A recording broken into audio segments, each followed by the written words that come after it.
नमस्कार। कृषि एवं पशुपालन से संबंधित यह वीडियो है।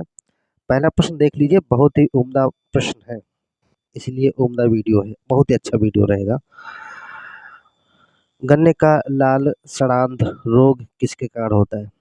गन्ने में जो सड़न मचती है, लाल दिखता है, वह किसके कारण होता है?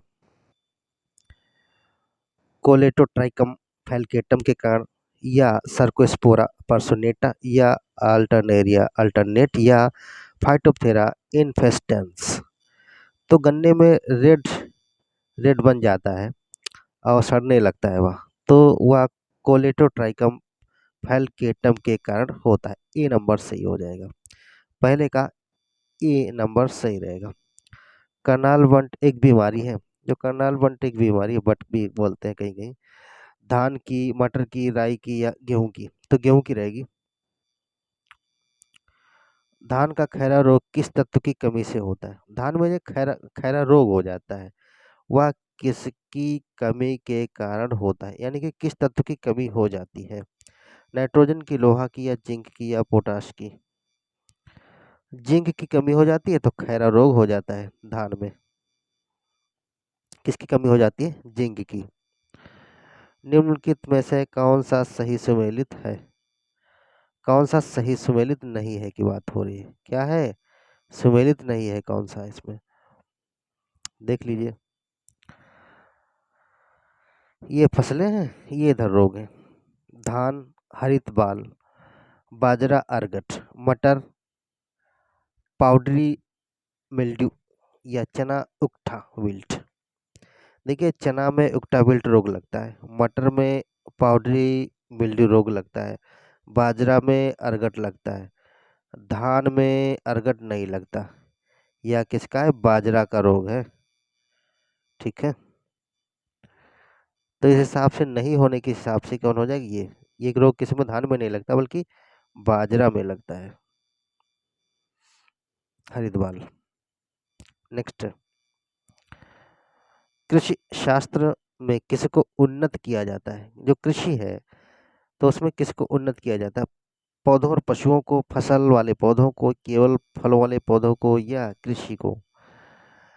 कृषि शास्त्र यही कहती है कि पौधों और पशुओं को उन्नतशील बनाया जाए, तो पौधों एवं पशुओं को ही उन्नत किया जाता है। ये नंबर सही हो जाएगा।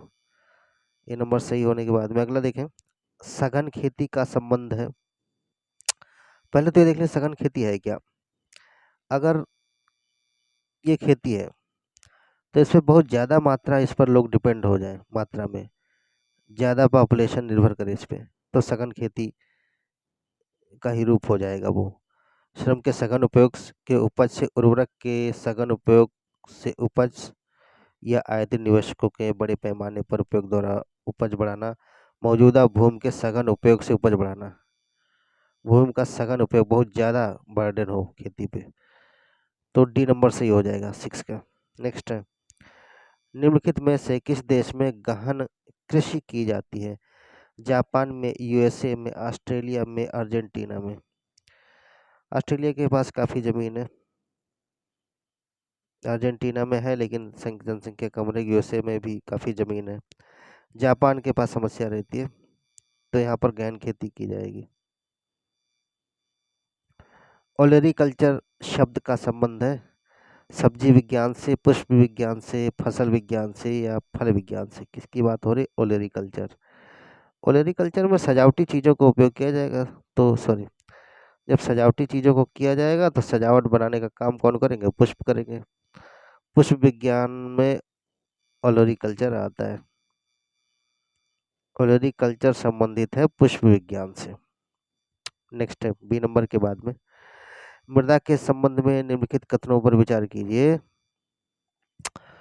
मृदा के संबंध में निम्नलिखित कथनों पर विचार करना है। जलोढ़ मृदाएं नाइट्रोजन से समृद्ध होती हैं, बिल्कुल होती हैं। जो जलोढ़ मृदा है उसमें नाइट्रोजन मिलती है। काली मृदाओं में लौह एवं चूने से समृद्ध होती है। जो काली मृदा होती है इसमें लोहा और चूना अधिक मात्रा में मिलता है। लैटराइट मृदा में भी लोहा मिलता है, बिल्कुल। एल्युमिनियम भी मिलता है, एल्युमिनियम ऑक्साइड के रूप में मिलेगा, परंतु नाइट्रोजन और पोटेशियम हीन होते, ये नहीं होता। तो इस हिसाब से अगर देखें तो तीनों सही हैं, तीनों का मतलब 1 2 3 डी आंसर सही हो जाएगा। नेक्स्ट, निम्नलिखित में से लैटेराइट मिट्टी कहाँ पाई जाती है? तमिलनाडु में, कर्नाटक में, उड़ीसा में, उपरोक्त सभी। लैटेराइट मिट्टी तमिलनाडु में मिलेगी, कर्नाटक में भी मिलेगी, उड़ीसा में भी मिलेगी, उपरोक्त सभी। डी आंसर सही हो जाएगा। प्रमाणित बीज के थैले पर लगे टैग का रंग होता है। जो सर्टिफाइड सीड होते हैं उसके थैले पर एक टैग लगा रहता है जिसका रंग कैसा होता है? नीला होता है, सफेद होता है, लाल होता है, पीला होता है, नीला होगा।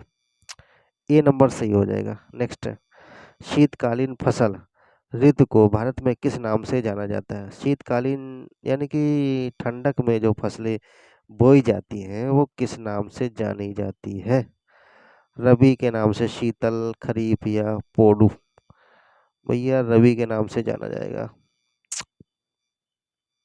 नेक्स्ट है, निम्नलिखित में से कौन सा सही है? खरीफ फसलें सर्दियों की फसलें हैं, रबी फसलें मानसून की फसलें हैं, रबी गेहूं रबी की फसल है, सरसों खरीफ की फसल है। गेहूं रबी की फसल है, ये वाला सही हो जाएगा। और सरसों और गेहूं साथ ही साथ बोया जाएगा, मतलब समानांतर बोई जाती हैं चीज़ें। नेक्स्ट है, सूची को एक से मिलान कीजिए। अच्छा, इधर सूची दी है, दो एक, दो इधर दी है सूची। इस हिसाब से क्या हो जाएगा? मसूर क्या है? तेल है। काली मिर्च क्या है? देखिए मसूर क्या है? मसूर है दाल, दलहन हो गई। काली मिर्च है मसाला, मसाला हो गया। सरसों से तेल निकलता है, तिलहन हो गई। तो केसर क्या है? फ्लेवरिंग के काम करेगा। ए ए मसूर क्या होगी? दाल। ए का टू, ए का टू। तो पहला नंबर सही हो जाएगा, ये वाला। नेक्स्ट है, समानांतर फसल एक उदाहरण है। आलू, धान के साथ आलू बोया नहीं जाता, बिल्कुल नहीं। गेहूं, सरसों, कपास और गेहूं आपस में, ज्वार और आलू, गेहूं और सरसों साथ साथ बोए जा सकते हैं, समानांतर फसल हो गई है। निम्न में से कौन से क्षेत्र की चावल एक सर्वप्रमुख फसल है? चावल किस क्षेत्र का सर्वप्रमुख फसल है, ये बात कही जा रही है। विषुवतरेखीय, भूमध्यरेखीय, उष्णकटिबंधीय, स्टेपी। उष्णकटिबंधीय क्षेत्रों में चावल ज्यादा मात्रा में होता है, प्रमुख फसल हो गई। उष्णकटिबंधीय क्षेत्र की चावल प्रमुख फसल है। रबर की खेती के लिए आवश्यक तापमान है, जो रबर है इसकी खेती के लिए आवश्यक तापमान क्या होगा? 25 degree centigrade, 30 degree centigrade, 35 degree centigrade या 45, या फिर देखिए 30 डिग्री सेंटीग्रेड रबर की खेती के लिए आवश्यक तापमान है। किस फसल के लिए पानी की अधिकता आवश्यकता है लेकिन जमाव नहीं होना चाहिए? धान, चाय, मूंगफली, जूट।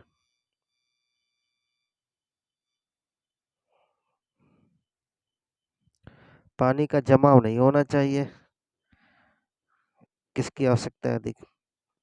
वैसे चाय के लिए पानी की आवश्यकता होती है, और धान में भी जमाव हो जाएगा तब भी चल जाएगा। इस हिसाब से तो आंसर बी ही सही है।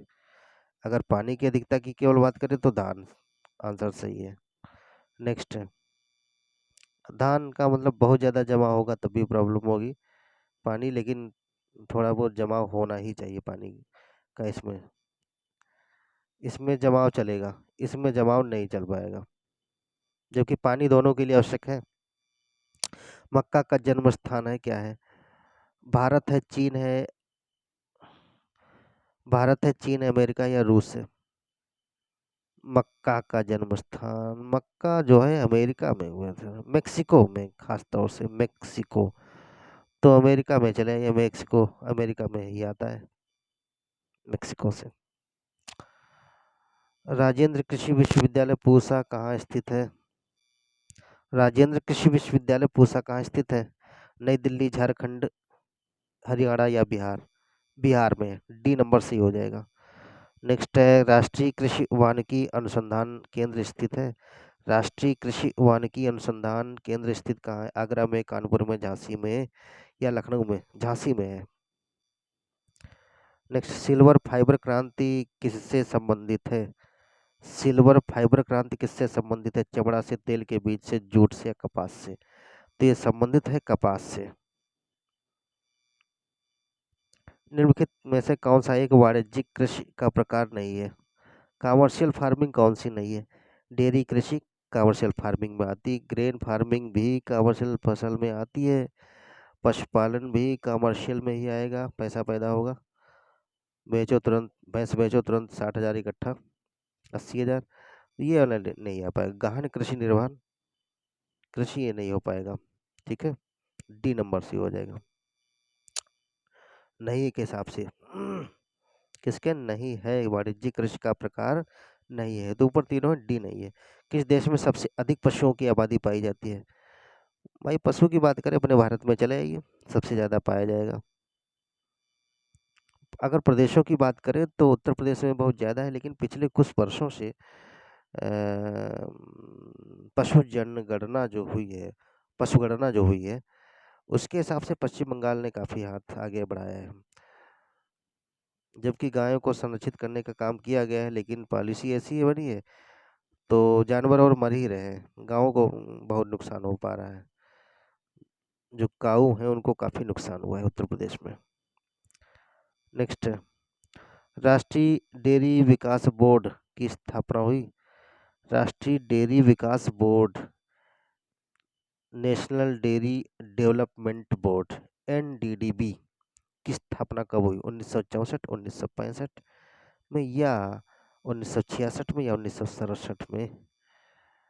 तो 1965 में हुई है। नेक्स्ट है 26 नंबर, निम्न में से किसमें दूध में बस लिखा है, इसमें वसा होना चाहिए। क्या है? वसा की मात्रा सर्वाधिक मात्रा में पाई जाती है। गाय में, भैंस में, ऊंट में, रेंडियर। तो सबसे ज़्यादा अगर इसमें पाई जाएगी इन चारों जानवरों में, इन पशुओं की बात करें तो इसमें रेंडियर में सबसे ज़्यादा पाई जाएगी तो वसा इसके दूध में। अगर गाय और भैंस की तुलना करें तो सबसे ज़्यादा फैट जो मिलेगा वो भैंस में मिलेगा। इस प्रश्न के अनुसार रेंडियर में, डी नंबर। गाय का गर्भकाल कितने दिनों का होता है? गाय की प्रेगनेंसी कितने दिनों की होती है? 270 दिन, 278 दिन, 282 दिन या 290 दिन? गाय कितने दिन बाद बच्चा देती है? प्रश्न का आशय यही है, तो इसके अनुसार 278 दिन हो जाएगा। नेक्स्ट है, पशुओं के पैरों एवं मुंह की बीमारी का कारण है।